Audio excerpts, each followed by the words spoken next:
Hi friends, welcome to Sana Recipes. இன்னைக்கு Sana Recipesல பச்சை பயிறு கிரேவி தான் செய்ய போறேன். வாங்க வீடியோக்குள்ள போலாம்.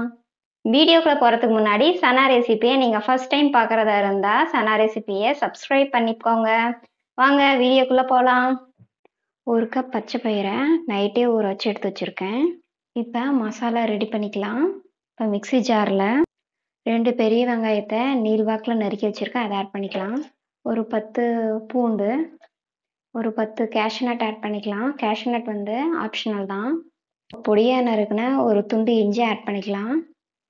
2 மீடியம் சைஸ் தக்காளியை 4 நறுக்கி வச்சுருக்கேன், இதை இப்போ ஆட் பண்ணிக்கலாம். ஒரு கைப்பிடி அளவு கடலை ஆட் பண்ணிக்கலாம். ஒரு கைப்பிடி அளவு பொடியாக நறுக்குன தேங்காய் ஆட் பண்ணிக்கலாம். இப்போ இதை நல்லா அரைச்சிக்கலாம். மசாலா நல்லா அரைச்சாச்சு. குக்கர் சூடாயிருச்சு. ஒரு டேபிள் ஸ்பூன் ஆயில் ஆட் பண்ணிக்கலாம். ஆயில் சூடாயிருச்சு. ஒரு டீஸ்பூன் கடுகு ஆட் பண்ணிக்கலாம். கடுகு நல்லா பொரிய ஆரம்பிச்சிருச்சு.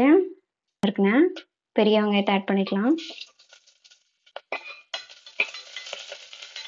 ஒரு கொத்து கருவேப்பிலை. வெங்காயம் நல்லா கோல்டன் ப்ரௌன் கலர் வந்துச்சு. இப்போ நைட்டே ஊற வச்ச ஒரு கப் பச்சை பயிரை ஆட் பண்ணிக்கலாம். இப்போ இதை நல்லா மிக்ஸ் பண்ணிக்கலாம். நீங்கள் பச்சை பயிரை வறுத்து கூட யூஸ் பண்ணலாம். நான் வறுக்காமல் அப்படியே யூஸ் பண்ணியிருக்கேன். அரைச்சி வச்சுருக்கிறோம் இல்லையா, அந்த பேஸ்ட்டை ஆட் பண்ணிக்கலாம். தண்ணி கொஞ்சம் ஆட் பண்ணிக்கலாம். இதை நல்லா மிக்ஸ் பண்ணிக்கலாம். ஸ்டவ்வை மீடியம் வச்சு கொதிக்க விடலாம். இப்போ 1/2 டீஸ்பூன் மஞ்சள் தூள் ஆட் பண்ணிக்கலாம்.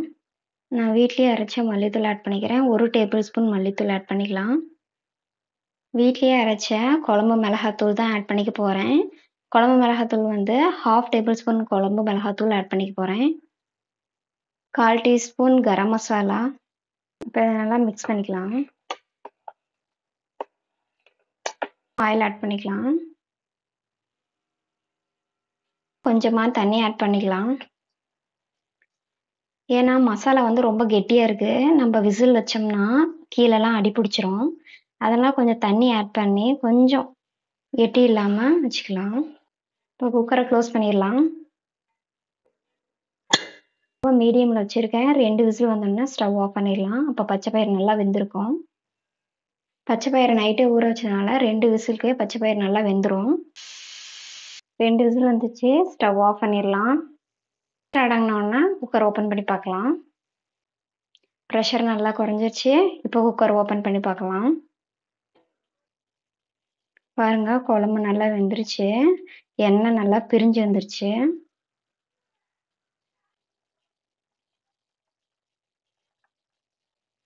பச்சை பயிறு நல்லா வெந்துருச்சு.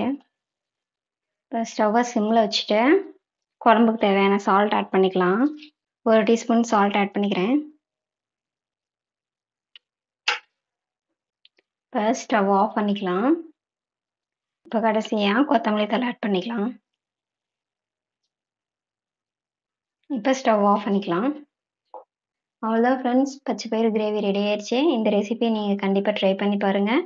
இந்த ரெசிபி உங்களுக்கு பிடிச்சிருந்துச்சுன்னா சனா ரெசிபீஸ்க்கு லைக் பண்ணுங்கள், ஷேர் பண்ணுங்கள், மறக்காமல் சப்ஸ்கிரைப் பண்ணுங்கள். தேங்க்யூ.